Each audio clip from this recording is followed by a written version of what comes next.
کسی معزز شخصیت کے سامنے دزانو ہو کر بیٹھنا یہ شرک ہے، تو وہ آنے والا جبریل ہے، اور جس کے سامنے بیٹھا ہے وہ مصطفیٰ کی ذات ہے۔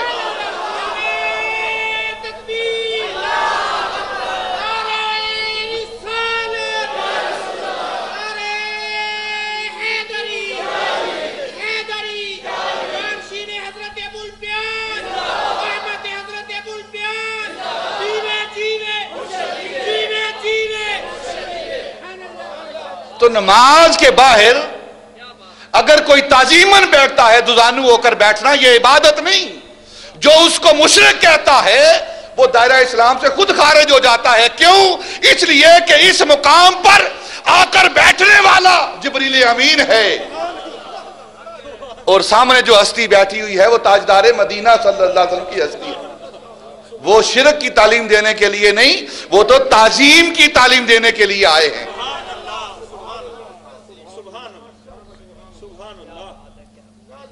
تو اس بات کو سمجھنا چاہیے، ویسے ہی فتوے نہیں جڑ دینے چاہیے۔ کسی نے جھک کر سلام لیا ہے، ہاتھ چومے ہیں، مشرک ہو گیا ہے۔ قبر کو چوما ہے، مشرک ہو گیا ہے۔ کسی کے سامنے ہاتھ باندھ کر کوئی انسان کھڑا ہوا ہے، مشرک ہو گیا ہے۔ یہ جاہلانہ باتیں ہیں، وہ لوگ کرتے ہیں جو نہ قرآن سے واقف ہیں نہ سنت سے واقف ہیں۔ ٹوٹلی طور پر ان پڑھ جاہل لوگ اس قسم کی باتیں کرتے ہیں جنہیں قرآن و سنت کا کوئی علم نہیں۔ ورنہ آپ روز کھڑے ہوتے ہو جوتا پہننے کے لیے، جھکتے ہو، بچے کو بوسہ دینے کے لیے جھکتے ہو، تو پھر یہ سارے ہی مشرک؟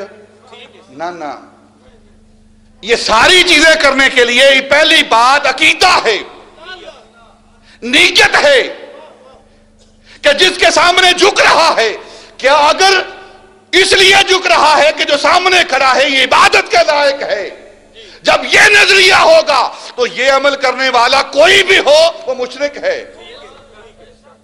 جب یہ عقیدہ ہی نہیں تو سارے جھکتے ہیں روز، بیٹے کو چومنے کے لیے، بچوں کو چومنے کے لیے، جوتا پہننے کے لیے، تسمہ باندھنے کے لیے، اپنے دوستوں سے ملاقات کرنے کے لیے ہاتھ چھوڑ کر کھڑے ہوتے ہیں، تو یہ شرک نہیں ہے۔ بات سمجھنی چاہیے، قرآن و سنت کو سمجھنا چاہیے۔